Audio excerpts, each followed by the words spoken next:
everybody. Welcome to the Nevada Unified School District's board meeting for this evening. I'd like to start off with a Pledge of Allegiance, please.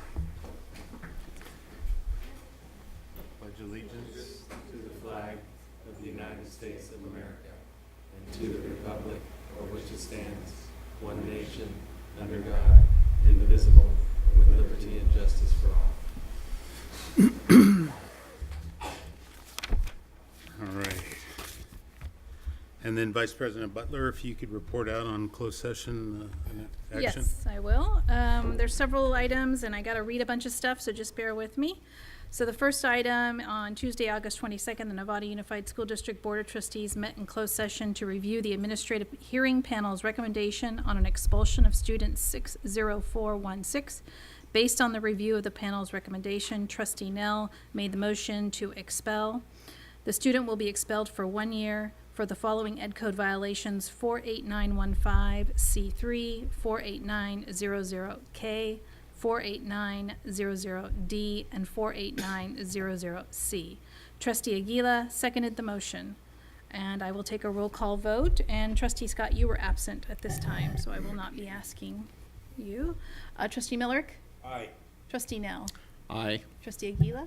Aye. Trustee Mack? Aye. I'm an aye. Trustee Butler? President Cooper? President Cooper's an aye. Okay.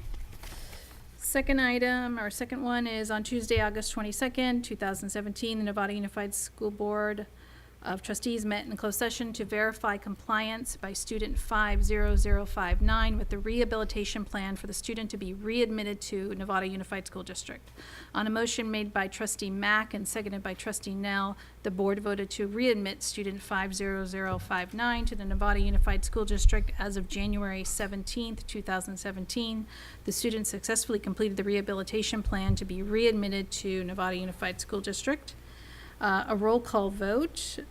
Trustee Millerick? Aye. Trustee Nell? Aye. Trustee Aguila?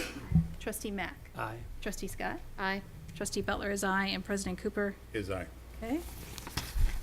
Next one is on Tuesday, August 22nd, 2017. The Nevada Unified School District Board of Trustees met in closed session to verify compliance by student 50096 with the rehabilitation plan for the student to be readmitted to Nevada Unified School District.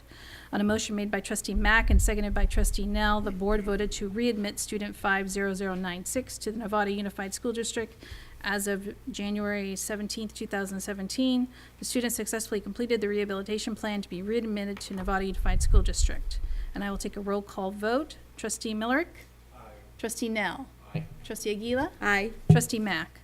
Aye. Trustee Scott? Aye. Trustee Butler is aye, and President Cooper? Is aye. Okay. The final item is on Tuesday, August 22nd, the Nevada Unified School District Board of Trustees met in closed session to verify compliance by student number 39534 with the rehabilitation plan for the student to be readmitted to Nevada Unified School District. On a motion made by Trustee Millerick and seconded by Trustee Nell, the board voted to readmit student 39534 to the Nevada Unified School District as of January 17th, 2017. The student successfully completed the rehabilitation plan to be readmitted to the Nevada Unified School District. And a roll call vote, and Trustee Scott, you were absent on this one. Trustee Millerick? Aye. Trustee Nell?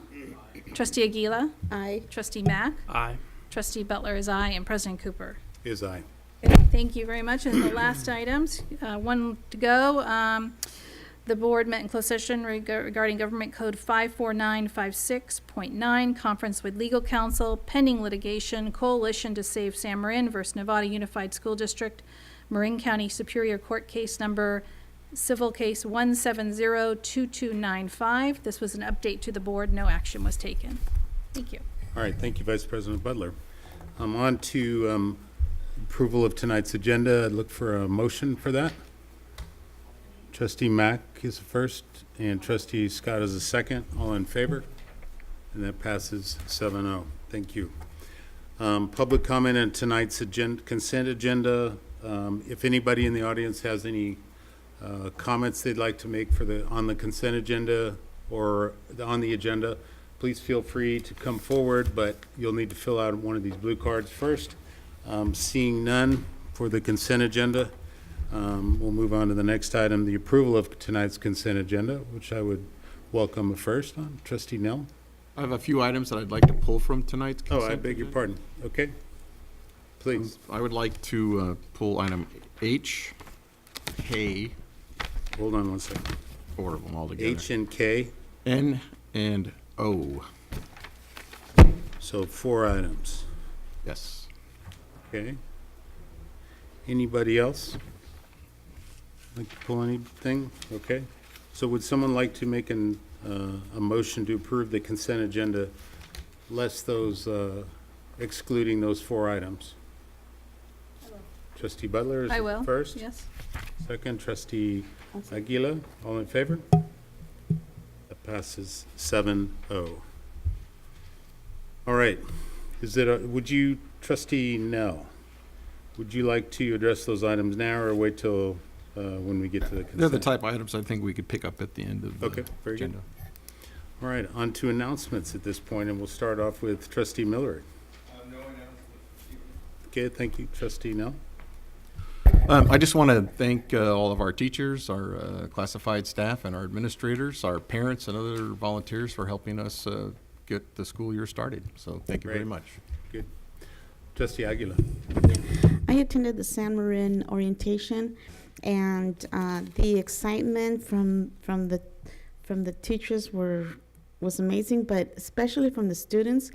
And I just like to point out that I saw a female student approaching a complete brand new student, stranger, and just went up to him and said, with just the care in the word, in the tone, and said, welcome to San Marin, gave him a hug.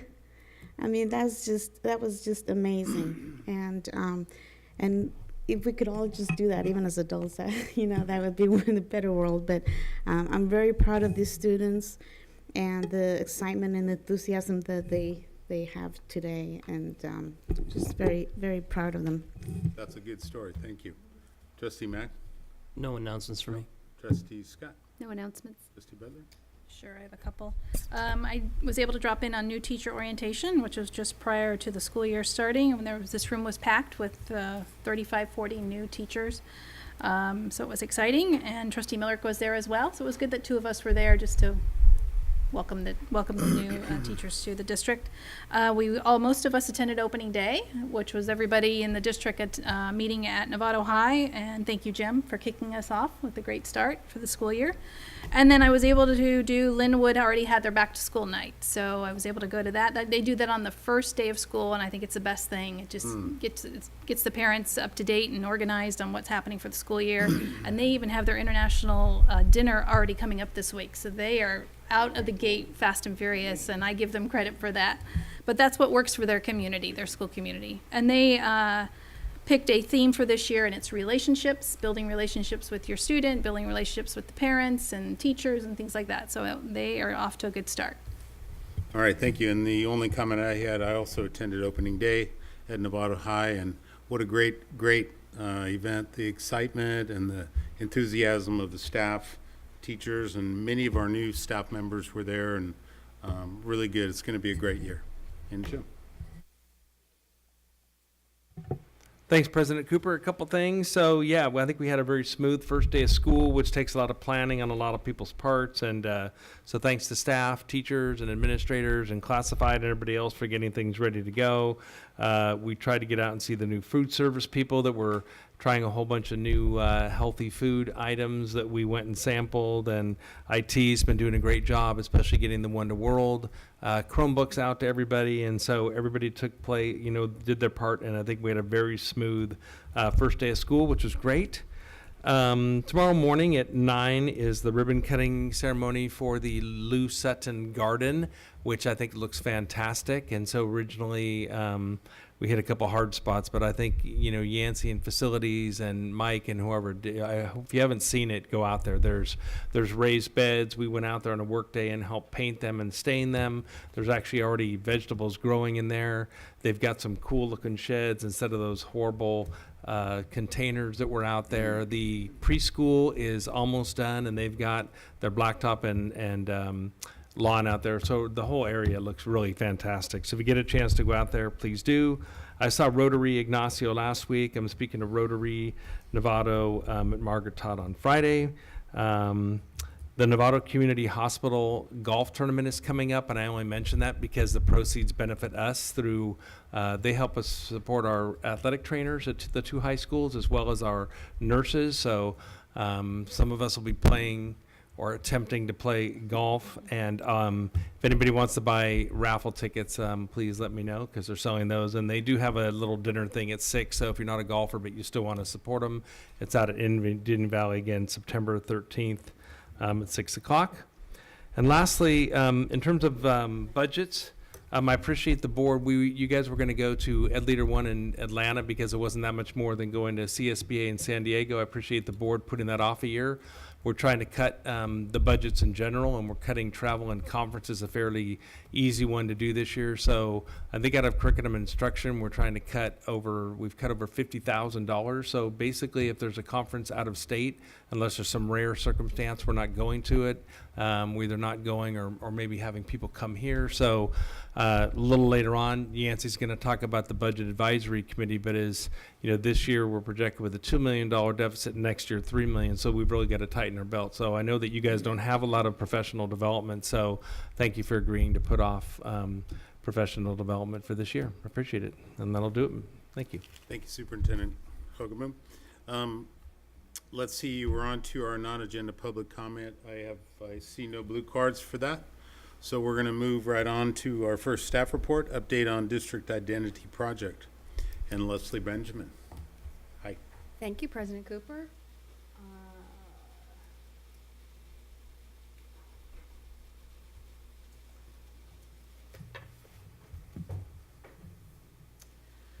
So when we last met and talked about our district identity project, also known as a branding project, we presented you with some logos. Jim Stevens with Kiosk is here with me tonight, and during the summer, he drafted, and we've been working on some values, a draft mission statement, vision, and mottos. And tonight I want to present those to you and get your feedback. The next step after this is to present them to our employees, our staff, and to get their feedback as well. So I'm going to move this over here.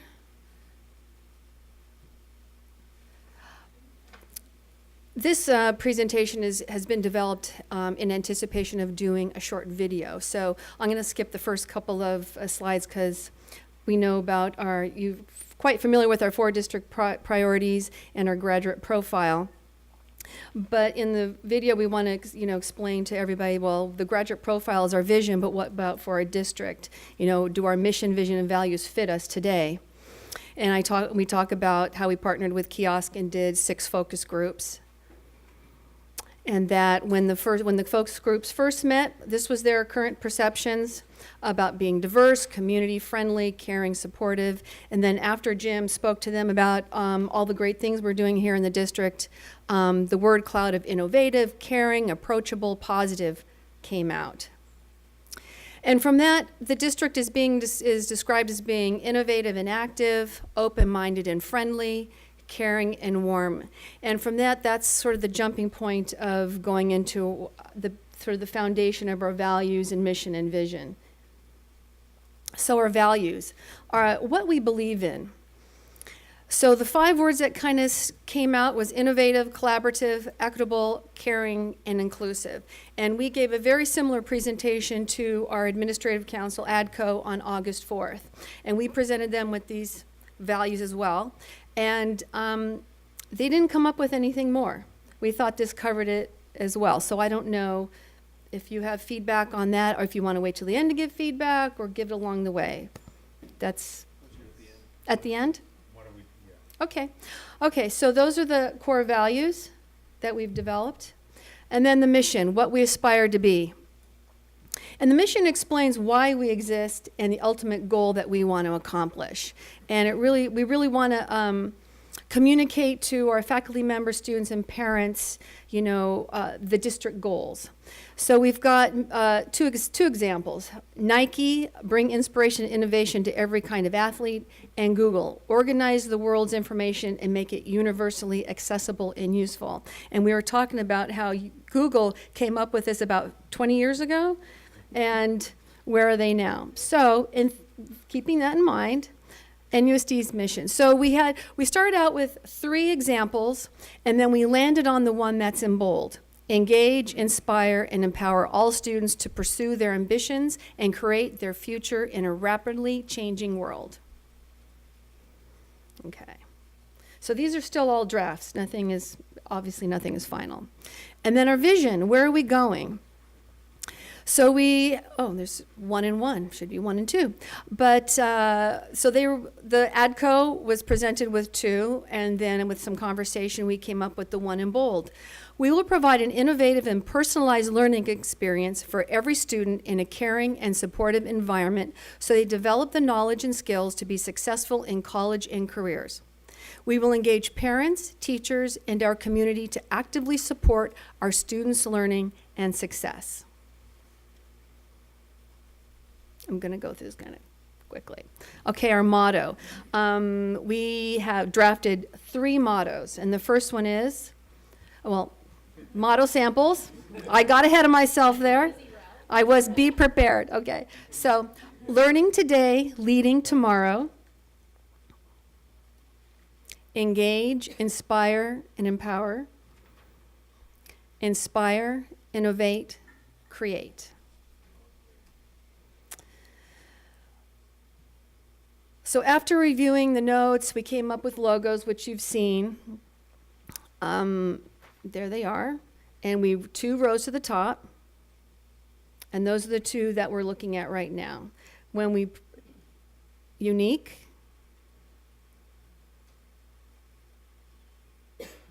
And in this particular slide, it shows if this one was chosen, you could have school colors that could be part of the U in the unique one. And then the unity one, which is sort of a takeoff of our current logo.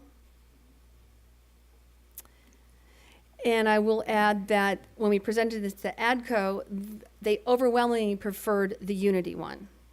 Really? They did. Yeah, I think it was like 90%. No, I think we did a little phone poll. Which one's the Unity one? Multicolored one, the star one. Right, so thank you. So what we're going to do is take these slides, and with Jim's help, we're going to do a short video with Jim's voiceover as sort of the introduction to a survey with this same information about the mission, vision, values, mottos, what our staff thinks about them to get an idea. We're doing that on Thursday. So I'd love to hear what you guys have to say. Are you looking for us to kind of go through? Yeah, what you like, what you wonder about. Trustee Miller? You want to start us off? Last time we talked, I liked the 4 boxes with one of them separated aside. But I like the Unity one better. The more I look at that, and now you need a color printer to really make it work, but it's from a distance, it's unambiguous that it's uniquely ours. It isn't it could have been IBM, it could have been RSA, it could have been, or it's clearly, it's a unique image where that looks like some computer company. It looks like the boxes all look like some computer logo that, So I guess I like that one. And the other one, there was one you had 3, maybe it was the mottos, the one that was the 3-word, I like that. Learning today, leading tomorrow. I like that it put the students in the active role. That's what I liked about that, is it's not about what we're doing to kids. It's about what kids are doing in their lives. Okay. And I like that. So there's my 2 cents worth. Your 2 cents? Thank you. Anybody else like to chime in? Trustee Butler? Yes, I agree with Trustee Millerick. I like this logo, whatever we're calling, Unity. Unity. The Unity one, and that's what I liked last time. I had to go back and actually look at the video and say, God, what did I like? I couldn't remember, which was bad. I'm like, it should have just stood out for me, but, It's like the more you look at it, yeah, and we talked about it revolving on the, mm-hmm, we can have some motion to it, I guess, maybe, so, it's not final, because once the final one is chosen, Yeah. then we'll fine tune it Yeah, with the yeah, colors right. and everything like that. and I asked my daughter, and she did not like that unique one. She was Okay. like, what does that mean? I don't know what that U means. I don't know what you're trying to get out of it. She just had she was like, no way. Okay. So just a little 2 cents from her. We become our children, you know. Yeah, I was like, no, she's not. In regards to the mission, you want me to? Yes, please. We needed to change our mission. I think this is our mission is growing up, and that's what I like. We had a mission statement that was 1,000,000 years old. I like what we have here. It's a great jumping off point. I'm always interested in what our ADCO team has to say, and our district administrators here in the district office and what their input is. I want the employee input, obviously. So I do like it. Okay. I wanted to also, maybe I like the word contribute in number 2. So how do we want our students to contribute back to our community in some way, and how do we express that in a mission statement to try to add that word contribute in there. So Okay. that would be my only input from that. Mm-hmm. And from the vision, again, this is so much better. We have a vision in our governance handbook, but I don't think it's ever really been put out there in any way, shape, or form. Mm-hmm. This is a lot better. I'm pleased with this. I really don't have too much to change with that. So I really do like that. And I Okay. agree with Trustee Millerick. I like the learning today, leading tomorrow. That's the best one. Yeah. Is that good? Yeah. I really enjoy all the images. I think they were happy with all of them. I mean, it's really hard to pick which one. It is. The only concerns I have is with the mottos, learning today, learning tomorrow, that there's a lot of universities. I mean, if you go to the motto magazine that is out, and there's a couple of mottos that are very similar. I know San Domenico is somewhat different, but it's study, reflection, service, community. So that's kind of similar like the other one, but like Brigham Young University is enter to learn, go forth to serve. And it says in the magazine there's a lot of mottos that are not only for one school, but that are picking up on the same language. Mm-hmm. So just with that one, if we could just be careful that, make sure that, I mean, we are unique, and it'd be nice if our mottos were not similar, so. Okay. Anybody else? Trustee No? I think you're doing a great job on the process so far. I think that you're narrowing things down, and you've got some really good choices here. And I guess the next step is to create graphic expressions of the graduate profile. Is that the next thing? Yes, I think once we're done with this process with the mission, vision, values, and we've kind of locked in the logo, then Kiosk is ready to take off on the graduate profile. Okay. And the video that Superintendent Hogaboom is going to do the voiceover on, what's the purpose of that, or how does that fit into That's this? sort of the introduction to That's gonna be this the whole project, introduction. because what we found is one of the things we learned at our ADCO retreat is that we just sort of jumped into mission, vision, values, and mottos and logos without really bringing them along as to why we're doing it.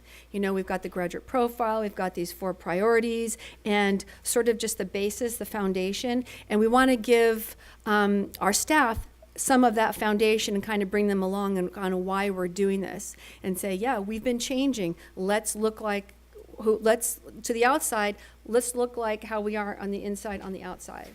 So that's kind of the purpose, to sort of do a short video to sort of give them just sort of an introduction, have them talk, instead of going through some long, I mean, you have a survey, you don't want to click through all these, all this verbiage. It's much easier to watch a quick video and to hear Jim's voice.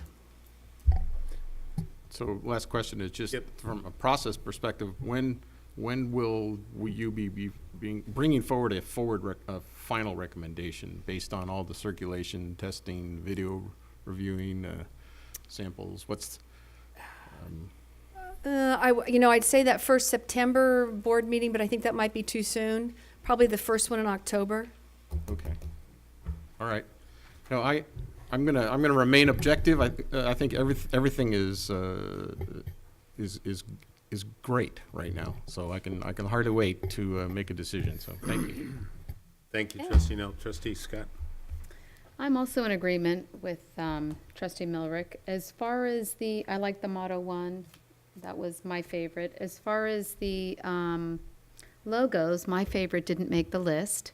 So for me, I'll go obviously with whatever the board decides, but my favorite didn't make the list. I liked the nth degree. This was my favorite. Yeah. So that was it. Because you could put all that other stuff in here, remember? It offered other Stuff. All right, I have a question. Trustee Mack and then Trustee Millerick. I'll just be quick. I really think we're on the right track. Thanks for putting this together. Also, I think this is, the ROI we're seeing on this is really good. This is really going to be, I know it's hard to quantify, but in my mind, it's really easy. This is going to be very valuable for us. The only thing I would like to see, maybe just one word in there more, maybe you're already alluding to it, community. You know, just, I love that. I love the simplicity. I just wish contributing to Debbie's point, community, something was in there. Give them back. Okay. Sure. Trustee Millerick and then Trustee Aguila. Yeah. So, some Indian guy said, you have to be what you want the world to become. Gandhi, I think. Yeah, him. But having Jim, see, we think alike. We're just like brothers and sisters. Having Jim do a voiceover as an old white guy, if we're going to create a video or an image that describes to Novato what we think this school district should be, then we have to show it in this document, and we have to say it in the words. And so maybe we do a couple of different voiceovers for different opportunities or chances, or they vary out, and we find different accents or tongues or language, and we look at this again so that it says what we want to be, not where we are now. Okay, Thank you. thank you. Glad Debbie remembered the name. That was Thank important. God. Otherwise, leave me out in the. Trustee Aguila? Yeah, so if, maybe there could be that conversation with kiosk if there's no agreement on the motto. I know that some schools use slogans or challenges or a command or, just more of a slogan. I wouldn't know what the difference is, but if you guys have a conversation about that, but I think it's, I hope that we do find a motto that we all agree with. All right, Trustee Nell. I couldn't resist after Trustee Millerick's comments. I think it's a good idea to have some diversity in that, and I'll leave that to the professionals and the creative people to come up with. And I think that we can all agree that Superintendent Hogaboom is white, but I think old is a subjective term. Thank you for clarifying that. So I was just wanted trying the to console him. superintendent to know that not all of us think he's old. So, but I think the diversity in the voiceover is a good idea. Thank you. Thank you very much, Leslie. It's great You're work. welcome. Just for whatever it's worth, my choice in the motto would be actually the second one, engage, inspire, and empower. They all are good. And I think the mission statements and the vision, I think we've come a long way. So this is We a have, huge we improvement. have. So keep up the good work, and we'll look forward to the next thing. And with respect to the logo, I think the Unity one is my choice. Okay. And then Superintendent Hogaboom wanted to maybe address the age issue. I'm not sure. Thank you, President Cooper, but I'm not addressing the age issue, even though I just had a birthday. But I wanted to thank Kiosk. I think I've been hanging around with Yancey too long because he keeps bringing me back to our budget concerns. And so if I recall, the contract with Kiosk was $19,000 for all this work. But I will remind the board that Kiosk also kicked in a lot of pro bono money for that. And I think we all know that the mission, vision, values, and logo is something we're not going to redo, every 5 or 10 years, but it's been 15 or 20 years.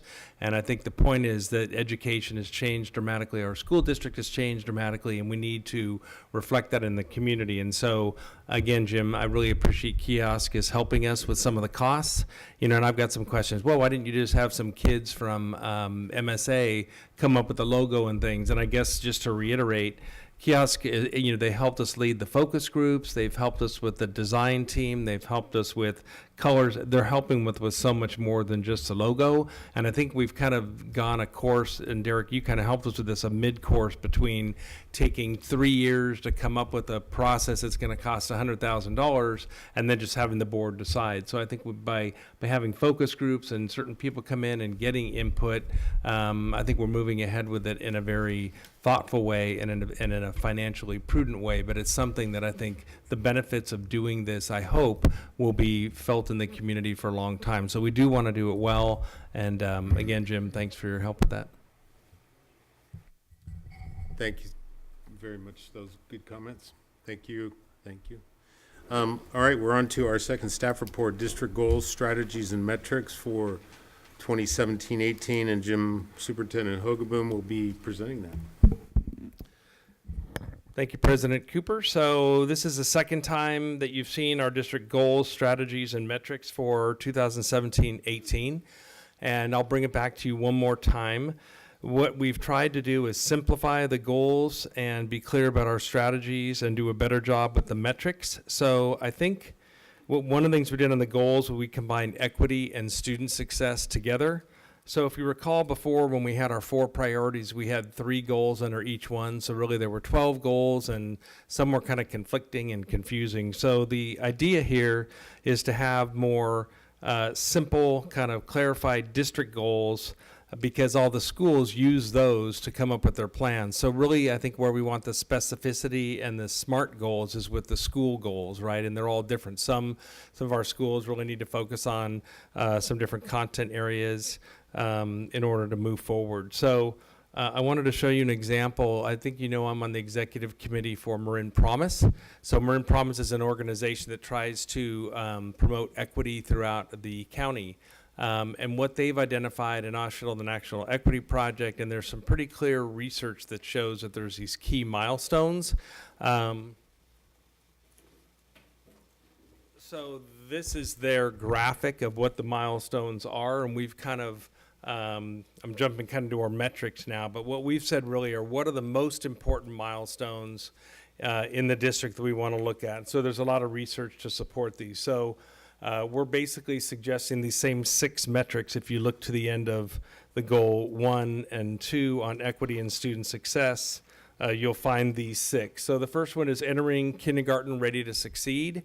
And, a lot of the work that we're doing with our preschools and trying to make sure that more schools have a high quality preschool experience and ready to go. That's one indication. The second is that students are ready to read proficiently by 3rd grade. So that's that learning to read, reading to learn kind of thing. And so 3rd grade is crucial there.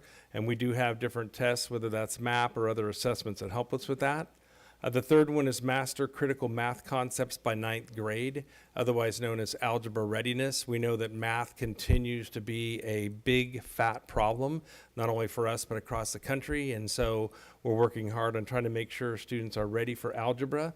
The next one is that students graduate high school ready for college and career.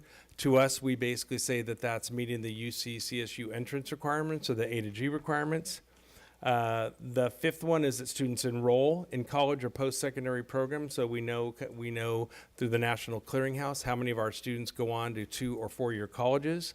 And then the final one is we want to make sure that students who start college finish. So it's complete college or post-secondary program. And we also can use the National Clearinghouse to find out how many of our students actually graduated from college. So That's our suggestion, and this is just their metric. But I just wanted, I think it makes sense to have a research base, not have so many, and really it's up to the schools to have some more details about what percentage that are trying to increase. So I just wanted to show you that because that's kind of a model that we're using. Did you have a question, Trustee Scott? I do. Do we subscribe to any of that information in terms of letting us know how our students are doing once they go on to secondary? I'd be curious to have that information. Yep. We do, and sometime in, Yvonne, are you guys presenting a pretty big metric report? Is that in September or October? So we're going to come back. We haven't really done a great job of presenting that information, but we subscribe to the National Clearinghouse, and basically we can find out from them again how many of our students went on to college, how many graduated from college. So that will be one of the metrics that we'll be bringing back to you in October. Fantastic, thank you. So again, I don't want to beat the horse on this again, but so we have goals and strategies for each of these. Just real briefly, equity, we're really partnering with the National Equity Project for secondary, and then Nancy Dome and Epic Education for elementary. So they'll all be doing similar things at those two levels. And then we use the district advisory committee to give us feedback on our LCAP plan, which is really where our strategies are to try to close the achievement gap. In terms of student success, really our focus this year is how do we measure student success and what kind of assessments do we need? And again, I think we too often in education let the state or the nation decide what that is for us. And we all know that it's more important than just having the CASP SBAC tests. Yeah, those standardized tests are fine, but we have to do a better job of reporting out how do we measure student success. So. But we're working with our district leadership team and coming up with benchmark assessments. Elementary already has a standard-based report card. They're going to revise that this year. Middle school is going to look at developing a standard-based report card. Performance assessments, I think you guys know there's a lot of teachers that are piloting different ways for students to show that they're meeting the graduate profile, and we're going to encourage that. And then we really need to look at our data management system because Schoolzilla is just not doing what we need to do. So we'll be bringing back to the board a better way of doing that, and that's been very, very, very frustrating. So the other parts of student success are student voice, focusing on content with our content leadership teams, Saturday Academy supports that Yvonne brought to us last year, and we'll be expanding those, concurrent enrollment with College of Marin. I'm actually going to a conference with leadership from College of Marin next week, so we'll continue to try to expand that. Dual immersion, as you know, is getting ready to roll out next year. Get Focused, Stay Focused is being implemented. A lot of the students were really excited about that. And then the high school bell schedule, we need to kind of take a look at that. So last year we had the late start committee this year, and we did talk about the schedule. We'll need to do that and work with our teachers to come up with a schedule that works for everybody. So that's really the equity and student success, staff success. I won't go through all those, is basically coaching and feedback and principal and teacher evaluation, but really making sure we provide our teachers with the training and support they need. We are on track for our goal of all of our teachers being trained in PBL 101 by the end of the year. I think we're at 80-something% right now, and we have one more training, which is great. And Kevin Clark Consulting is doing a lot of work with our teachers around ELD. And then finally, with community involvement and engagement, we'll be getting the district budget review committee together. The district advisory committee will continue to meet. We're working on our district mission, vision, values, and identity, and getting input, and then expanding parent involvement. Starting to look at teacher housing, implementing the bond well, and keeping everybody appraised of where we are with that. And then looking at our district and school surveys to try to consolidate those. So we are going to go back to our administrators one more time to try to make sure our metrics capture what we're trying to do, and we're trying to simplify our single plans so that we don't have to have people just do a bunch of bureaucratic paperwork, but really come up with some goals and strategies that are meaningful and effective. So thanks to Yvonne and Julie and our curriculum team and our coaches for helping us to try to simplify that, and I think we're bringing those single plans in October. There you go. Thank you. Righty. Thank you. Trustees, comments, questions? Nope. Okay. Jim, thank you very much. That's great. Appreciate your leadership on all this. And I had a question about how you track once the students get into college, but now I've got that answer. So, Ross. And we're rolling out one-on-one laptops are doing, Chromebooks? Is that part of this presentation? We're gonna hear a little bit about it more. Is that all just going hunky-dory? That's a separate presentation, but kudos to both Sean and his department for rolling those out. So just to remind the board, we're rolling those out at the 5th grade this week. One of the advantage, of a 4th, 5th combo is actually the 4th graders are getting the Chromebooks in there. The kids are really excited. Leslie's been posting some of the pictures of the first kid at each school to get the Chromebooks, so they're pretty excited. I think next week we do in the middle school, the 6th grade? And then the week after that, the 9th grade. So it just gives us a little bit of time to get everything in place. And so far, we did the pilot last year. So thanks to those teachers who already went through this with the paperwork and the insurance and whether we needed the insurance. But again, Sean and his team did a terrific job of getting all those ready. And then I think also Julia and Curriculum did a great job of getting our teachers trained. So probably 70% of our teachers went through the training. Some teachers now are realizing that they might need to go through it as well.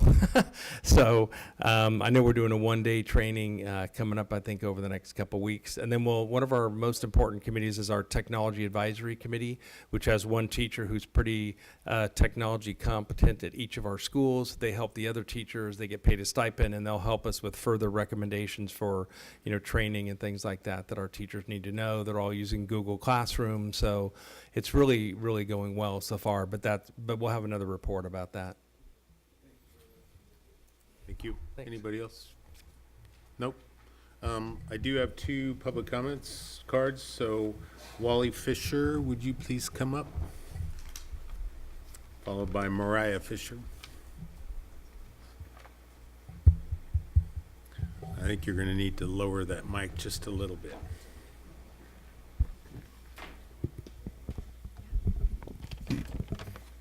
Hello, my name is Wally Fisher and I am a 6th grader at San Jose Middle School. I have a period of resource each day because school can be overwhelming for me and I need a quiet period where I can take a brain break and get some help with my schoolwork. When I saw my classes, I told my mom that they forgot to give me an elective. I would love to take art or technology or Spanish. I'm sad that I don't get to take these classes like everyone else, and I don't think I should miss out because I need help. Thank you for coming. That's great. Mariah, thanks for coming. Good evening.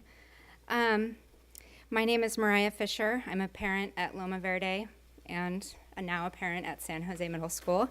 That was my son. He's in the 6th grade. I felt it was really important for him to come up here and learn what it's like to fight for something that you want. So I appreciate you letting him come and do that today. Listening to the vision and mission and motto, I feel like what he and I are fighting for is right in line with those for maybe a population that is not loud and proud all the time and does not always feel comfortable to come and stand and be loud about how they have a resource period or they have an EL period, and because they need those classes, they are not able to access art, drama, technology, Spanish, and band. You have talked about how it is a mission to diversify MSA. That is not going to happen, and you're not going to see people apply if they have an EL class or an RSP class. If they have not touched an instrument in 3 years, they don't get to be in the school play. They don't get to see their artwork up on the walls in the art classroom. It really makes a difference. The simple solution is a 7th period. If my son could take a 7th period resource class at the end of his day, he would have access to any elective he wanted during the school day, just like everybody else.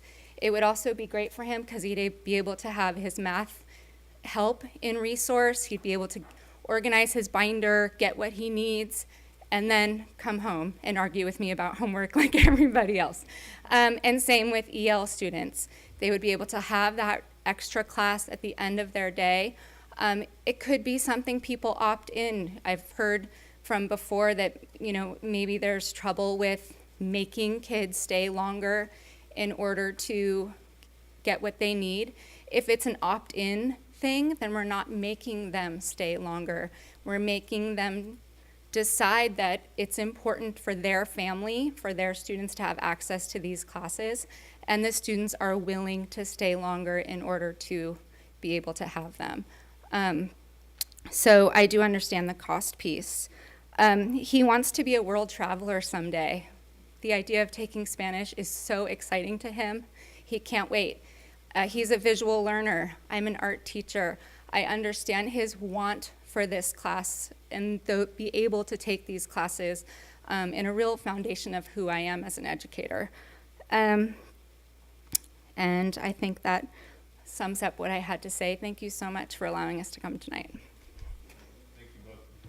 Thank you both for coming. I appreciate that.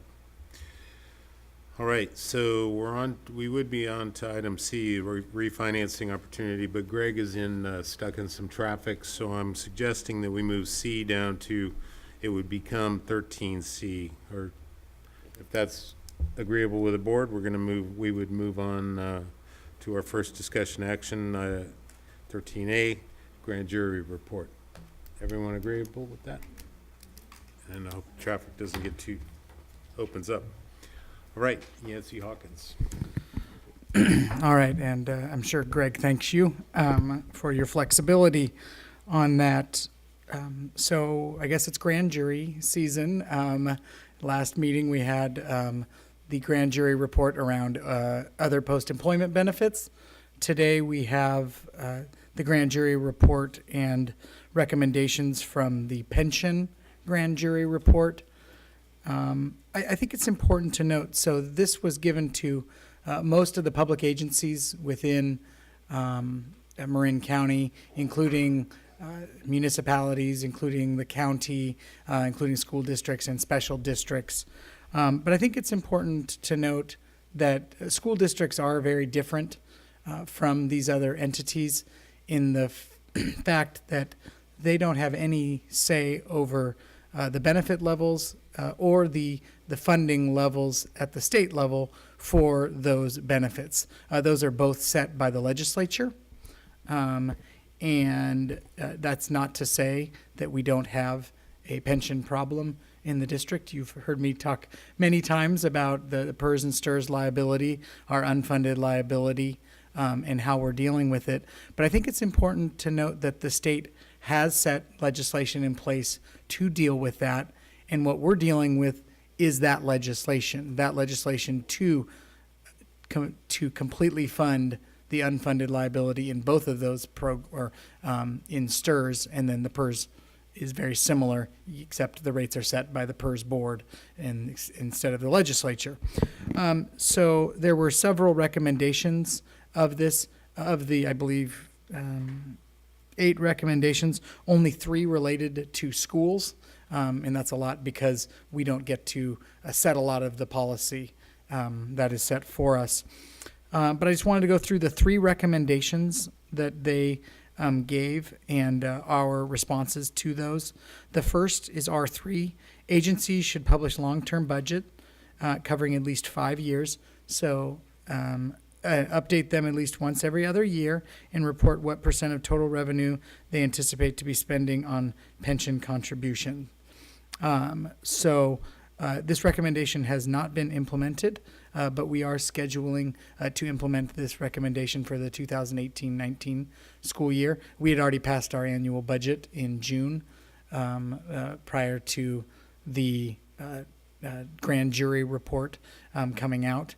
And so this would be adding on an additional 2 years to our multi-year projections that are required by AB 1200. So current +2 would turn into current +4 that we would look at least every other year. The second recommendation, R4, is that each agency should provide 10 years of audited financial statements and summary pension data for the same period, or links to them on the financial page of our public website. That recommendation has been implemented.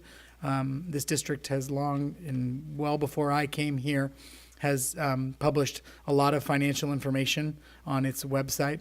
And so we definitely agree with this, and we move forward.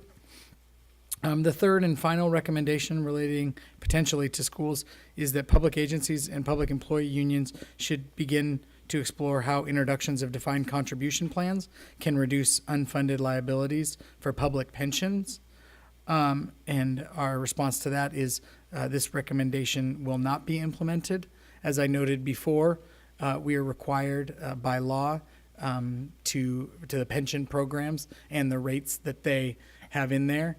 And so not to say defined contribution programs aren't good. We offer 403B and 457s in this district as additional retirement programs. And we also have Apple in this district for people who might not qualify for PERS and STIRS. But I think it's important to note that we cannot make a decision to opt out of PERS and opt out of STIRS legally. And so a defined contribution plan cannot replace those plans. So we will not be implementing that. With that, I'm happy to open it up to any questions.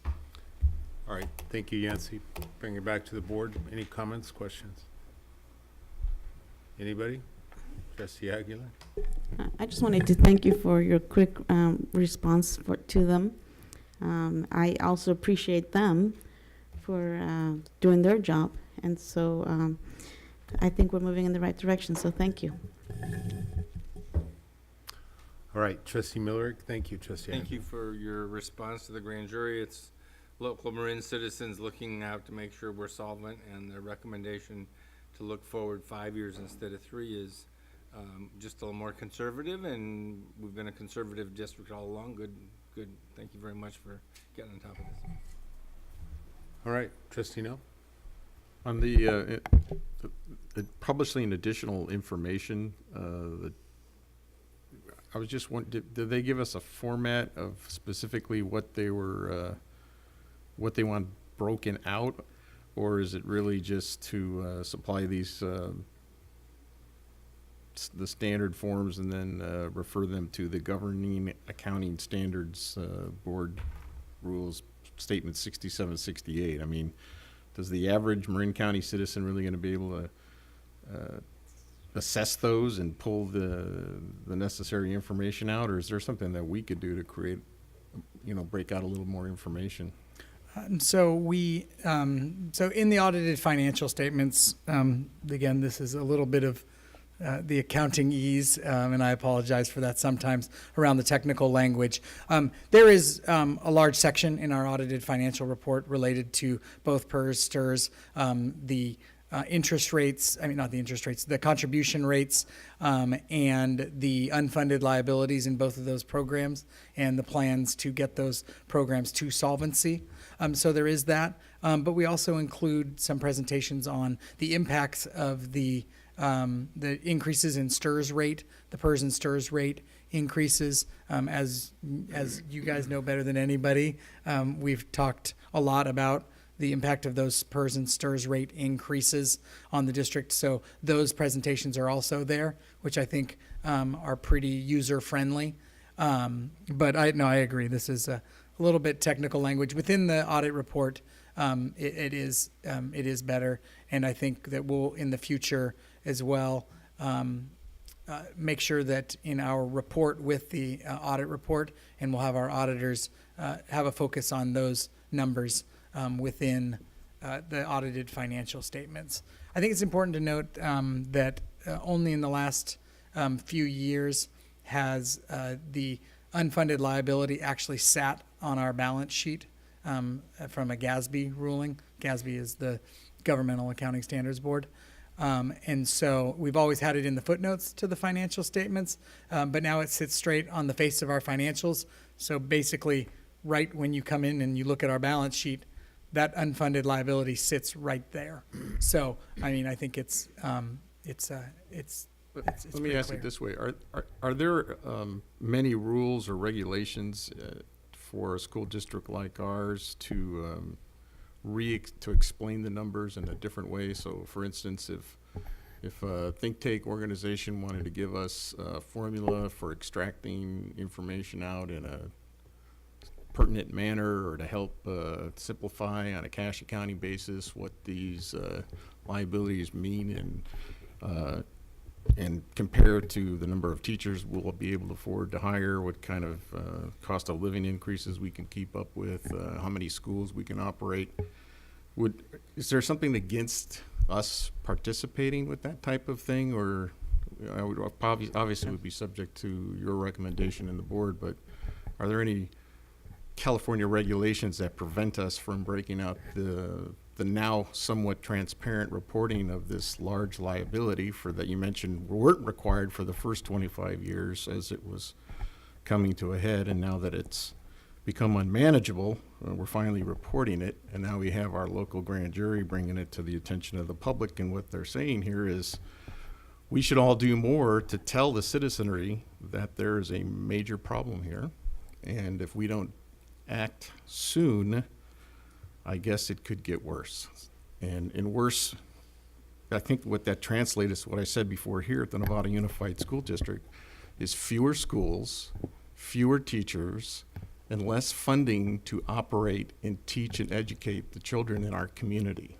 So that's, to me, and that's the information that needs to be passed on to the community. And when I pull these reports up, I have to hire my CPA to help me explain it to me. And half the time he goes, I don't understand this government accounting. So that's what I'm just wondering if you could let us know, are there limitations to our ability to report this information out to meet some sort of legal obligation, and with that knowledge, I suggest that we seek out other agencies and other groups that might be able to help us to pull the information out. There's absolutely no restriction, and I think that is a very valid point, and I think we should move forward with every person who knows more about this will understand more about what this district will be going through for at least the next 5 to 7 years in dealing with that unfunded liability and what the impact on our program is. I think it's our job, we'll put it in the format there, but it's our job to have the community understand and the taxpayers understand what the true impact of funding these pensions is going to be on the district. Well, with that said, I'd like to share some information with you and possibly have you bring it forward. Thank you. Thank you. Thank you. Trustee Miller? Okay, so I'm trying to, there's two my understanding, so you're gonna help me. There's two piles of unfunded liability that impact Nevada Unified School District. One is the insurance program we provide from retirement to age 65. This is money that actually has to come out of the NUSD budget. And that my understanding is that liability for that 5 to 10 year gap and some stipend that we provide, I can't remember all the details, that's the liability we have on our books. Do I understand that correctly? We have that liability on our, sorry, when I say books, I mean our audited financials. I mean audited financials. We've always had it on our books. We've always had that on our talked about it at books. this board table Yes. for 2 decades, so it's not like it wasn't known, it just wasn't, the state didn't require and almost didn't allow us to put that in the books because they have a standard format and we couldn't because it would be, it didn't comply with state standards. So is that chunk of money the one that we're talking about? No, that is the post-employment health and welfare benefits. Yeah, and that's a liability we carry. We carry on our audited financial And statements. how much money is that about? It's a little over $1.5 million, or about 2% of our annual budget. Okay, so it's not 2% of our annual budget every year. No, It's a it's fixed 2% amount of money. overall. It's a fixed amount of money of about $1.5 million, something like that. $1.6 million. 1.6. Okay, so that's a chunk of money. Yes. And that's what didn't used to show on our books and now does show on our audited financial. It didn't used to show on our audited financial before, and now it does show on our audited financials. Is that a correct statement? I'm trying to figure out. It does show up on our financials, but now our proportionate share of the overall STRS and PERS That's a unfunded different liability. topic. I'll get to that in a minute. I Okay, just yeah. want to make sure I understand the first piece. Yes, that is correct. Okay, so that's the piece that didn't show on our audited financials, but now does show on our audited financials. They both. Okay. They both did not. So Yeah. that's the 1.6 million.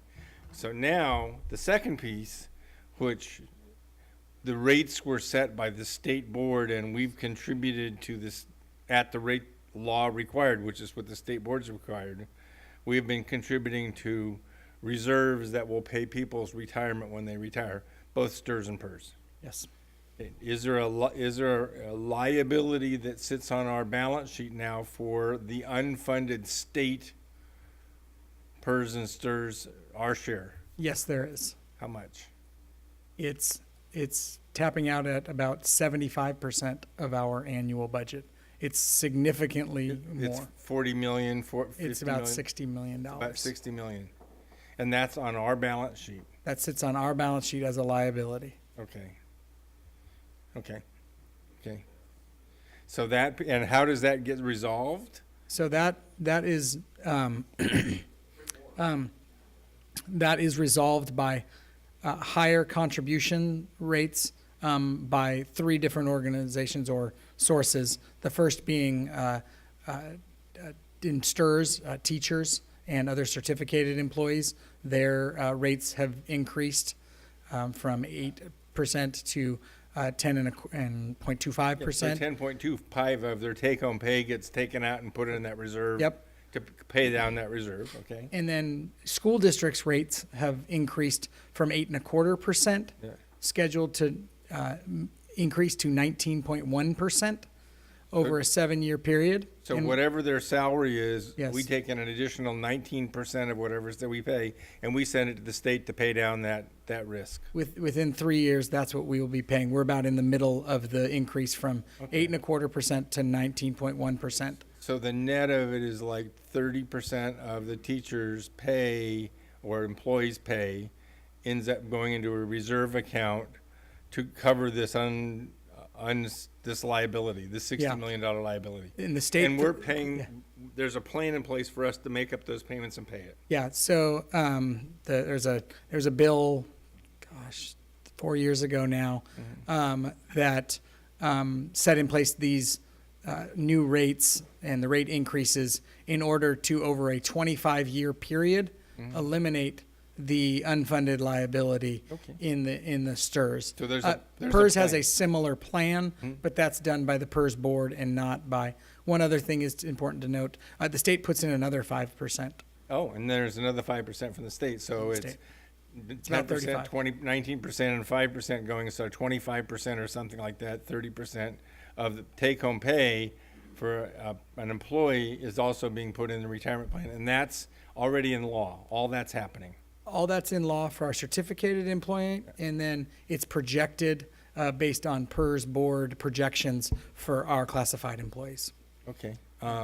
It's a little bit different, but it's very So similar. clearly, as Trustee Nels pointed out, the impact of this district, if it's true that the state taxpayers pay their bills and they go to the state, and then before we get the money to run the schools, that 30% has to be set aside, it's true we're gonna have less money to run schools, as Trustee Nels pointed out. Absolutely. The other choice is tax base increases to cover that cost, and you still get the same money to run the schools, but the taxpayer has to make up for this money that was committed in promises in retirement plans, but was never set aside.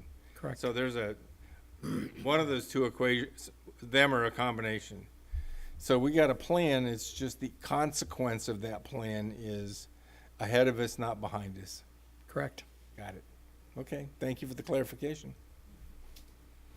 Trustee Nell, we have one blue card, so. Well, one brief comment in relation to one of the answers was that there's currently a 25-year plan to manage the problem. But I believe it's fair to say that that plan is based on a rate of return on the invested funds, which is somewhere north of 7%. Never gonna happen. Yes. So let's So that's, I would love to know where I could make 7% Yeah. on my money today without stealing from people. So if the state retirement system knows how to do that, so in some way other than stealing from people, maybe it's taxing them. I'd like to know what it is. Now, let's just assume that if that's possible, but a lot of times when it comes to this thing, you look at past performance. Has either of the two retirement agencies we're talking about over the last 30 years ever met their projections? To the best of your knowledge, I know that you're not. Yeah, there. in the early 2000s, or late 90s, early 2000s, the retirements, the retirement systems were actually quote unquote overfunded, and that is when the last change before the 2012 or 2013 pension legislation, where there were increases in pension in the late 90s or early 2000s, and obviously with any long-term projections, sometimes you're going to be a little bit under, sometimes you're going to be a little bit over, but if you increase benefits in the quote-unquote good times, we're paying for that now when we had the recession and the reduction in the assets of the pensions over that period of time. So in the last 30 years, 17 of them, if we go to date now, if you just take arbitrarily 2000, they haven't met these projections. No, they have not. And I think it's ridiculous to think that they will, which is why I think we should do our best to continue to be as transparent and as proactive as possible to let people know that there's a crisis coming to their local government and school. Thank you, Derek. Thank you, Derek. Aaron Fix, I do have one blue card, and Aaron Fix, if you'd like to come up. Hi, Aaron. Hi, I'm Aaron Fix, President of Nevada Federation of Teachers. As you may guess, this is something near and dear to my heart. The tendency with these kind of things is for us to focus inward, because it does affect us, but I think the solutions to these problems really are external. These are issues that are being created at the state level. It still blows my mind that we have a state that, if it was a nation, would be the 8th largest economy in the world, and we're struggling to pay our people. How is that possible? We have a history since 1980 we're the only group, our only population, whose real wealth has grown significantly is the top 1% of our income earners. And of them, the top 0.1% are truly astronomically gaining. And so we saw CFT work with Sacramento to get Prop 30 passed, the millionaire's tax, which was a small tax increase on those people making more than $500,000 and $1 million. And we got that continued with Prop 55. And that was a small bit of motion in the right direction towards getting funding to our state agencies and to our schools. Investment in our future is what keeps our state great and our economy strong. And when we have austerity thinking, right, where we're shrinking and we're shrinking our goals, we're shrinking our aspirations, that pulls us down, right? This is a state of innovation, of growth, in one of the wealthiest counties, in one of the wealthiest states in the country, and we're having troubles, right? How is this possible? And so I urge the board, I urge the public to talk to their lawmakers, to talk to people in Sacramento, and express their outrage. It's just not acceptable, right? These are our children, this is our future, and we shouldn't be having to decide who gets cut. So that's my take. Thank you. Thank you, Aaron. All right, back to the board. Tough conversation. Any more comments? I'm prepared to move the recommendation to the grand jury response. Okay, I have a first, a second. Trustee Aguilar. All in favor? That passes 7-0. Thank you very much. Thank you, Yancy, for a very thorough job. Good job answering that. All right, and I guess you get to stay at the podium. Item B, Budget Advisory Committee and approval of the 2018-19 Budget Development Calendar. All right, thank you. I think that actually the pension is a good lead-in to this next item, because I think that is one of the significant impacts to our budget.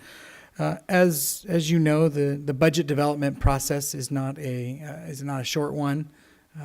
We're still not closed on 16-17, and we're starting working on 18-19's budget right now. But attached to your packet was the draft 2018-19 budget development calendar, and I think it's important, given some of the outlook and the adopted budget in June, that we are spending a lot of time looking at this and being very careful as we move into the development of the 18-19 budget that we will pass on June 19th in 2018. I think two things are going to be important noting. The first is the final enrollment and staffing, which Mr. Koska will be providing either at the next meeting or at the 19th of September. That obviously provides us an update on where our current year funding and, more importantly, our out year funding likely will be with that enrollment number, as well as the staffing number to see where we are and the impact of retirements, the impact of hiring, and where we will be for that. So that's the first piece of information. The second is the closing of the 16-17 books that I noted earlier. We'll know what our fund balance situation is as we move in to budget development. Given the significant deficit that was included in the 17-18 adopted budget, I noted at that time that we would be forming a budget advisory committee to be looking at our budget, to look at what has changed since the 17-18 budget adoption, and to look for potential ways to get our budget back to a flat footing and to keep our reserves at a strong level. And so we will be forming the Budget Advisory Committee. That Budget Advisory Committee will include teachers, other certificated staff, classified staff, administrators, parents, and community members.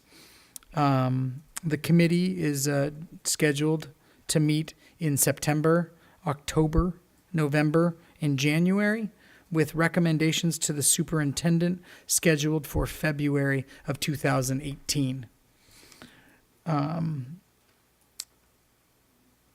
With that, I will open it up to questions, and I look for the approval of the 2018-19 budget development calendar. Thanks, Yancy. Trustee Mack. Just a quick question. Is there really anything fundamentally different about this calendar than compared to last year? The Budget Advisory Committee on there, and I just think it's really important to be very clear, going into the year with a deficit and out year deficits, that we're very clear to the public when all of our discussions on budget will be, and so the more clarity and the earlier we can do that, I think the better. A lot of times, usually you would see a budget calendar starting in December, maybe November, December of the year. But given the Budget Advisory Committee will be starting in September, I thought it was important at the very beginning of the year, at the very beginning of school, that we were clear on what the path moving forward is. Trustees, anyone else? Trustee Aguilar? Oh, did you have I'll just follow up one. Sorry, one Yes. question. I'm assuming we have a kind of a parallel public relations calendar that goes along with this, that announces these things as they're happening, and, you know, just kind of awareness, push Yeah. awareness. Yeah, we were working with the Director of Communications to get information Just ask, out. push that hard. Everybody needs to know what's going on. Thank you. Will do. Maria? No, I just, reading this is very clear, just super clear to me, and I really appreciate the work that you put into this, and so I'm ready to make a motion to approve the 2018 to 2019 budget development calendar. Is that?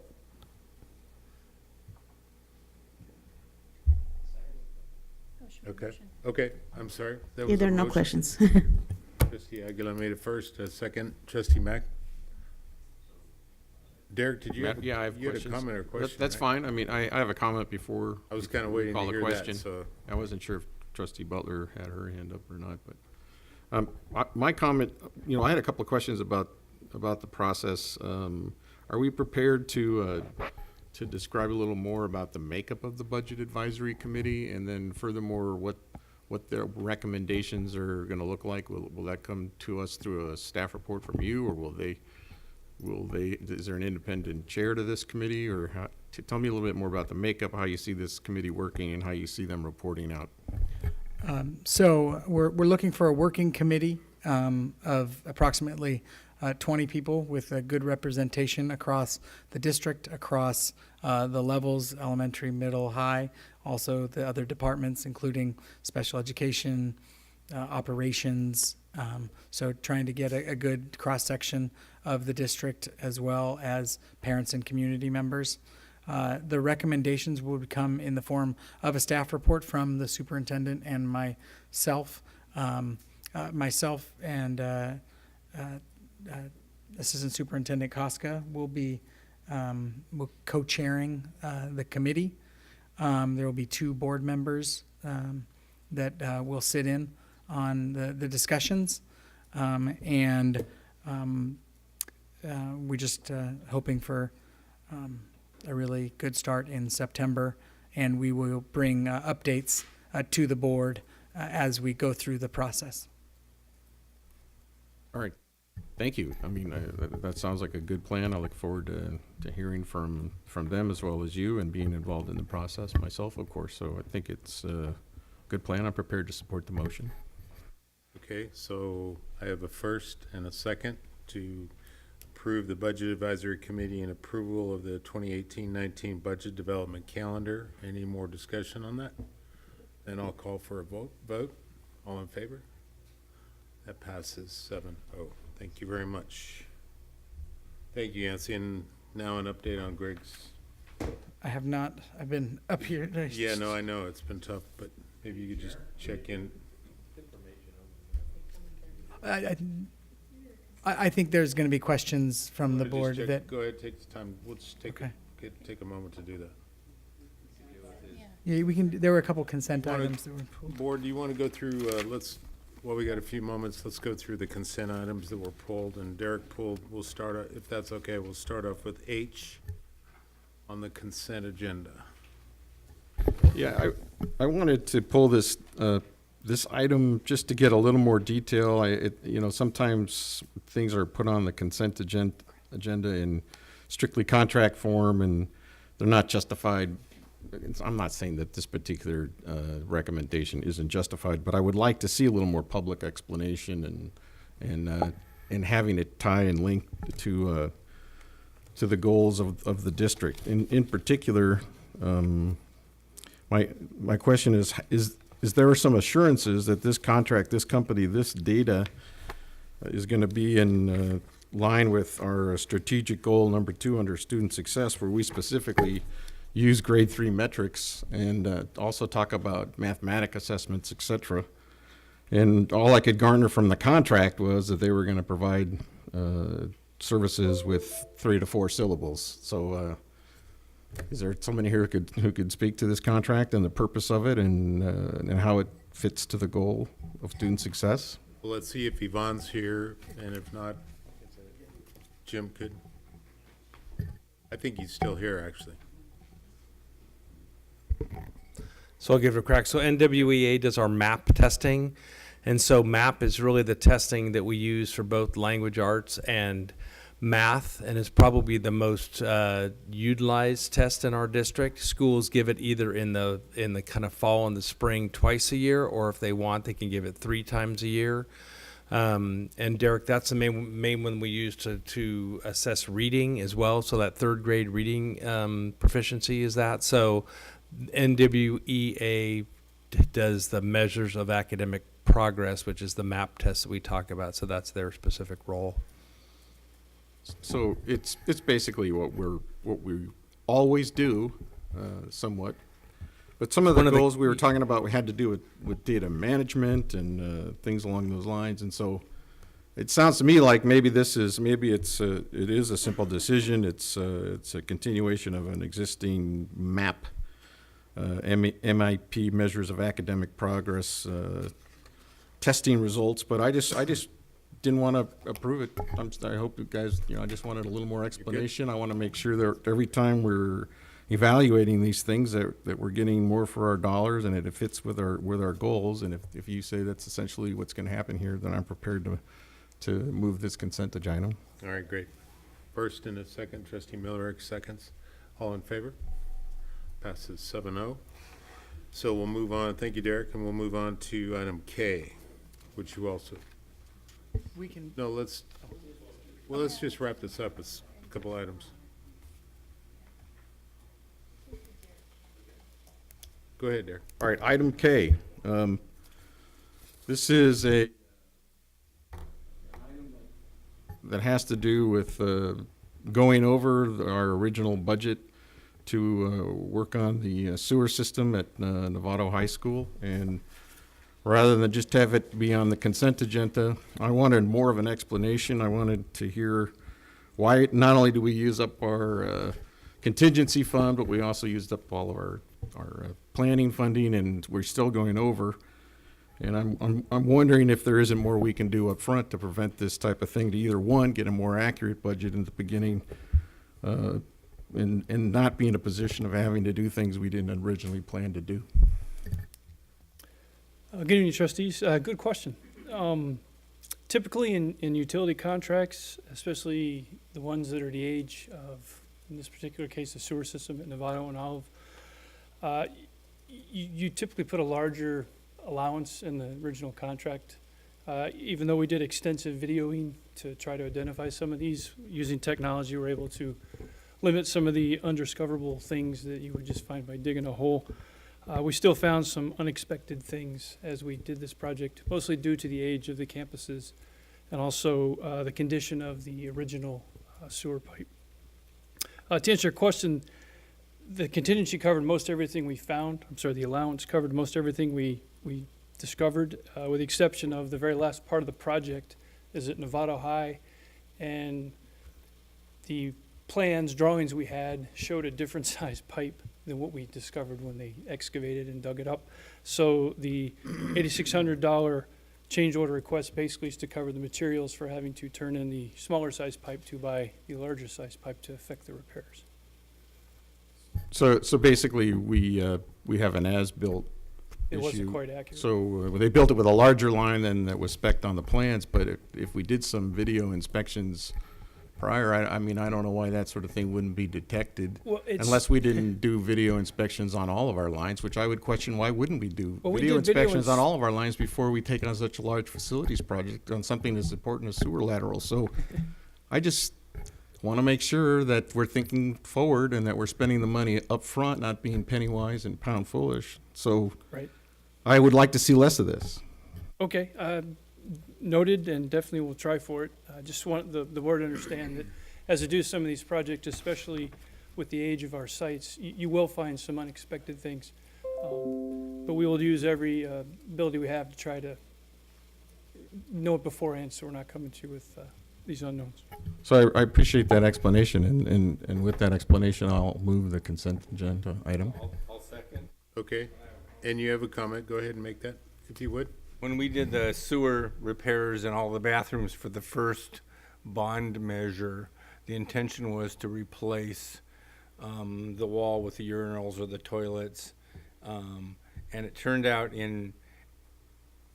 out of the first 10, all 10 had failed so badly we had to dig down in the ground and move the wall back and replace the first 5 feet of sewer line significantly more. And so from that point forward, because of our experience on sewer bathroom repairs, we just threw in an extra $50,000 in every one to cover the cost. So I don't think that throwing 50 grand in just so we don't have this conversation at this board is necessarily a good idea. Clearly, the less of this we have, the better, and I appreciate the conversation, but I want our staff to make their best recommendation and go over some, but not put so much money in that you lock up funds we can't use for something else. So I appreciate the balance and conversation. Okay, great. Good comments, Russ. First and a second, we have a first and a second, and all in favor, I'll call for a vote. That passes 7-0. I know, let's go on to something a little more interesting. All right, Derek, and Greg will be with you in 1 second. Sorry. Glad you made it. President? 2 more consent items. Item N will be the next one, and Derek also pulled this. Both N and O, I would like to request of the board that these be a first reading and that we do not proceed with their final approval. And I'll address maybe some small points, but I think there's too fine a detail at this point. This particular trustee would like more time to ask questions and do a little more work before we move. So unless staff has there's an aversion or there's some reason why we're in a rush to approve these particular bylaw updates in A&R, I'd ask that these be a first reading and that we bring them back a second time.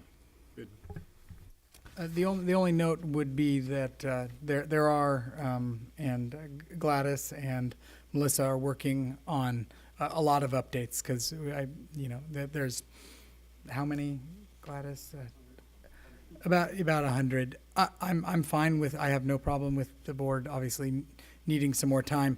I just will note that there will be a steady stream, at least from the business department, coming. And if it's the board's desire to hear them twice, I'm happy to do that. The ones that we were including on consent, the only ones we did were where there were some law changes or hopefully not something overly controversial. We're trying to bring any new policies on to discussion action and 2 readings, but we're happy to do it that way. But that's just I'll let you guys decide.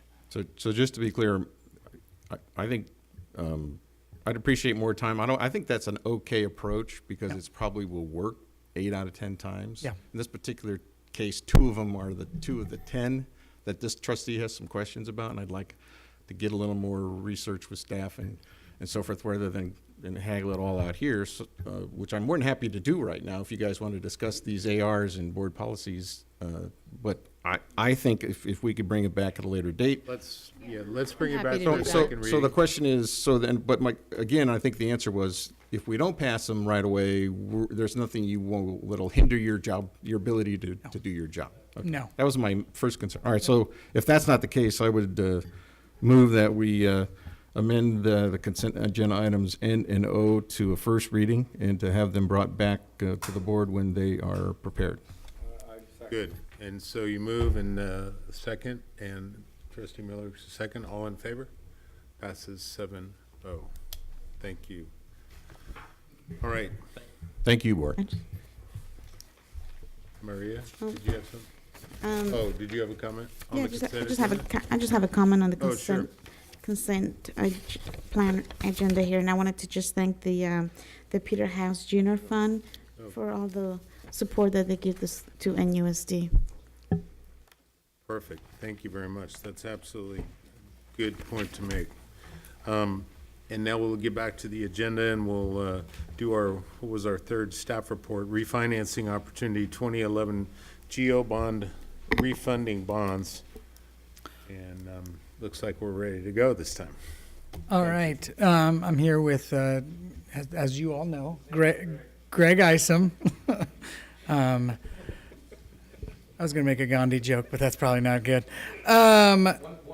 One a night. So I think it's important to note, as we've just passed a $222 million bond, that we are always looking for potential ways to save the taxpayers money. The taxpayers have put a lot of faith in our organization, and they have supported the school district significantly. And so any chance we can do to be good stewards of their funds, and funds that they have paid and funds that they're yet to pay, I think it's always important. And so we do have an opportunity to potentially refund some of the 2011 GO bond funds and save the district some money. And with that, I will turn it over to our financial advisor, Greg Isom of Isom Advisors. And he'll have a presentation and then open it up to questions. Great. Can I just control it right here? You can. Well, Greg Isom, excited to be here again. I'm sure you want me to get through this as quickly as possible. So as Yancy was mentioning, you guys have an opportunity to save your taxpayers some money. You guys recently did this in 2013. Prior to that, you did it in 2011.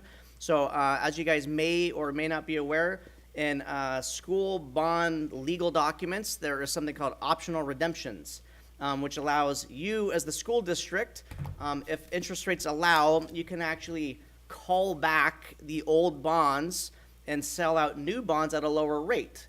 And so most districts have about a 10-year call provision on their bonds. So if you're an investor, you get to collect money for 10 years, but after that, there's no guarantee. So as I said, in 2011, you guys refinanced those bonds, gave them at lower interest rates, and right now you can actually refinance them for your one and final last time if you guys choose to do so.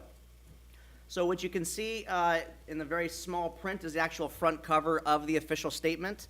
And what we're looking to save right now is a little bit over $1 million for your taxpayers spread out until about 2026. Something of note you can see on that third bullet point, there's something called net present value savings. And so in the bond world, with all the professionals and all the county treasurers and everyone, there's a percent called net present value savings.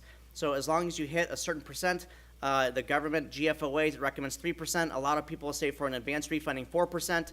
Right now you guys are at 7.9%. Actually, it has probably improved since this presentation has been done. So the savings will be a little bit more because rates have trickled down just a couple basis points. And so one thing to note as well is that when it comes to refinancing bonds, as opposed to when you refinance your home mortgage, you kind of re-extend that term out. When it comes to bonds, you actually get to keep the same exact term and you just swap it out for the low rates, right? On this page here is just the interest rate environment we have since 2001. You can kind of see what the average has been, where we currently are right now. I know we all wish we could have priced bonds in that gap right there. There was a couple that were able to, but we're still in a pretty, historically low interest rate environment, which presents a great opportunity for school districts, one, who are looking to sell new debt, or for districts that are looking to refinance some of their old debt. So these are the rates that we're proposing on swapping out. So you can see from your 2011 bonds, the old rates represent that yellow. The red rates represent what your new rates can be. So we're looking right anywhere in between 1.24 and 1.9%, and it's in between there. That's where the district savings really come. On this next page, I don't know if you've seen a page like this before, but there's different ways for school districts to take their savings for their taxpayers, okay? There is level savings, which is probably what 75% of school districts do, to where it's just kind of on a percent, the same percent all the way through. There is deferred savings, to where you say, I don't really care to save a quarter next year for my tax rate. Let's just try to save as much money as possible for the taxpayer, so you put all the savings on the back end. And then there's upfront savings, which has the least amount of savings, but it's usually done for school districts that are trying to restructure some of their old debt, or you need to lower the tax rate to maybe sell some other bonds up front because you don't want to have to sell cabs, and so you want to create some capacity for current interest bonds. That's not what we're talking about for upfront savings. So what the vast majority of districts today do is level or deferred savings. But for the purpose of the presentation, what I did was what the average district does, which is the level savings. And you can see from 2018 to 2026, we're talking about saving approximately $1.073 million. Once again, net present value savings is 7.9%. One really cool component to this refinancing, a lot of people, you hear a term called negative arbitrage. There's actually, as of right now, there is no negative arbitrage on this financing, which is pretty unique because you just happen to be borrowing within a certain part of the yield curve. That's kind of like a Bond 300 course, and I can answer that for you if you want to, but there is no negative arbitrage on this refinancing. Next steps, if this is something that the district wants to approve, I'm going to look at it on this page because I can't read that far. So one thing, similar to when you do new bonds, it's almost the same exact process to where there's a timeline, a distribution list, and a term sheet that gets sent out to all interested parties. So your county is involved, your bond attorney is involved, everyone's involved. We're planning to do a competitive sale for this. I knew that question was coming, so I wanted to answer it right up front. Thank you. As of right now, so that's the plan. And we are in the process of distributing out some of the legal documents, if this is something you guys want to do, to approve at your upcoming meeting. We'll probably just do one rating this time since the amount is less than $30 million. So we're looking to just go for your Moody's rating. If you recall, your Moody's is a AA1, which is one notch away from the highest rating in the state of California for school districts. I don't think we probably need to go to San Francisco. It'll just be a rating call just to be quick, as efficient as possible. The ultimate goal, in my opinion, for this refinancing is to jump in the market as quickly as possible and to jump out. There's always talks about feds raising rates, and so we want to avoid that as much as possible. I was able to accomplish that in less than 5 minutes.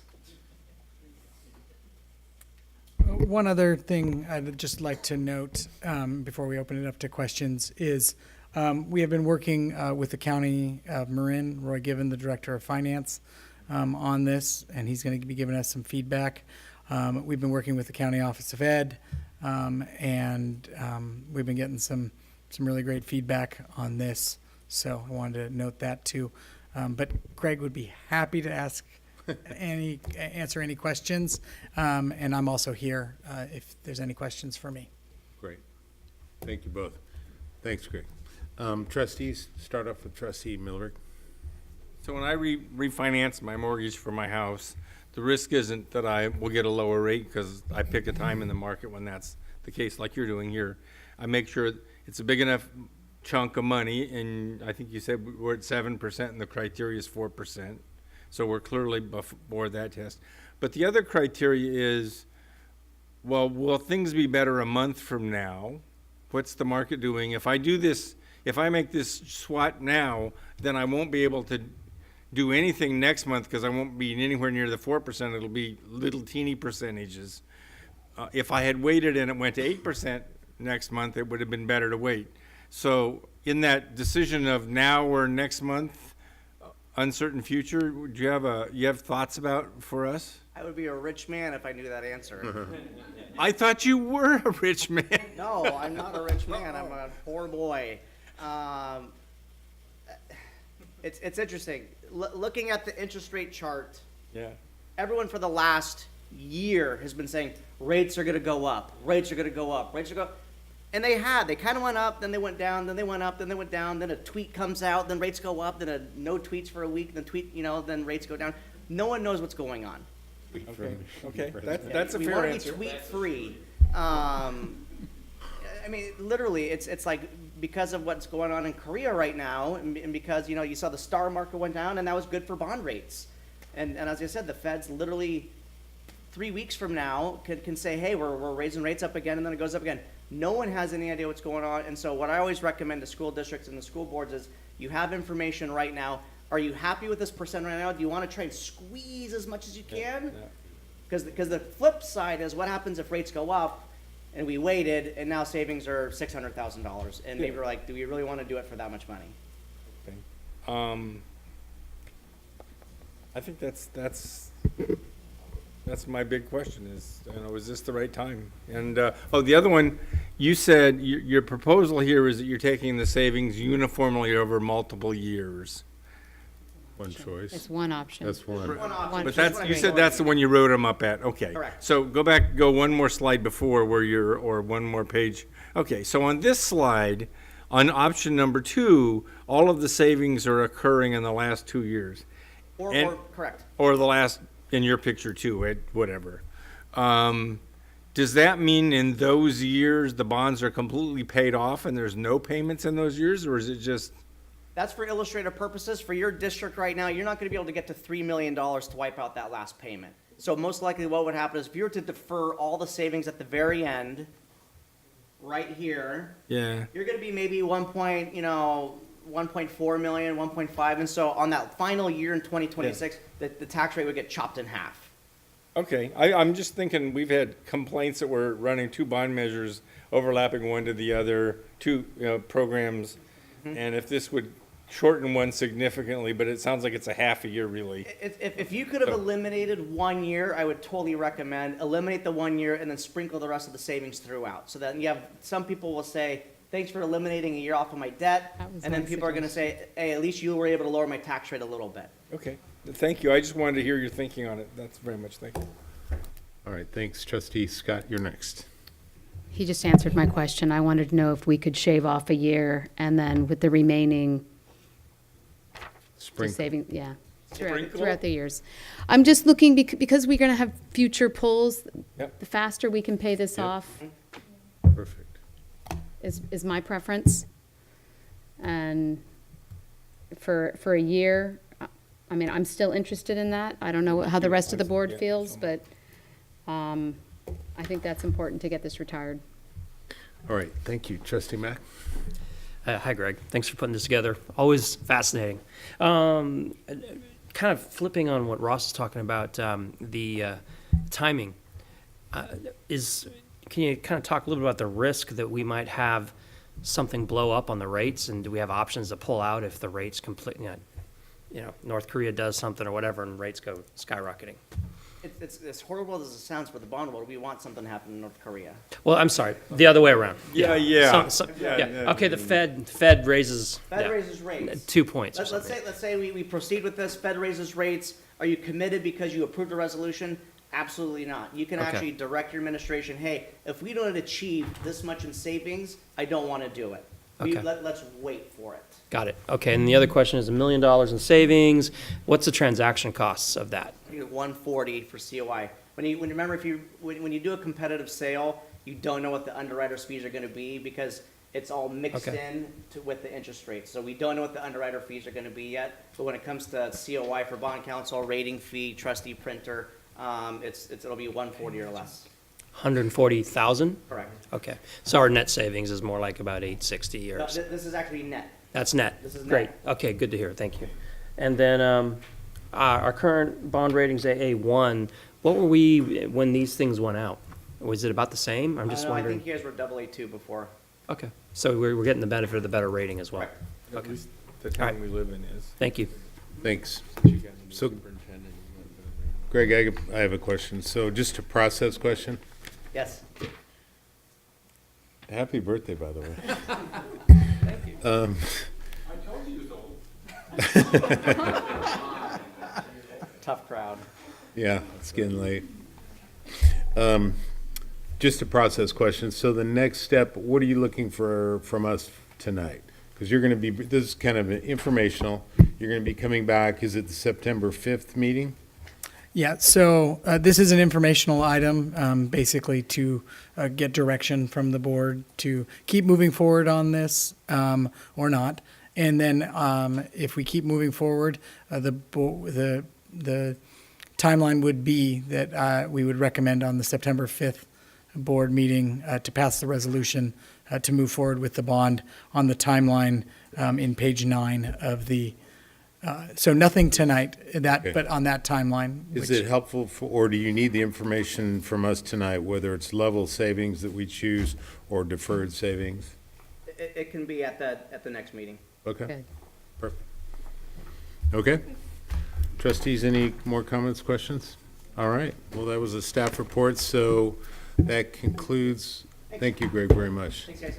Hope you didn't have to drive. I know you had to drive quite a ways, so thanks for I coming. just had to drop my daughter off from soccer, so that's why I was a little late. You're a good dad.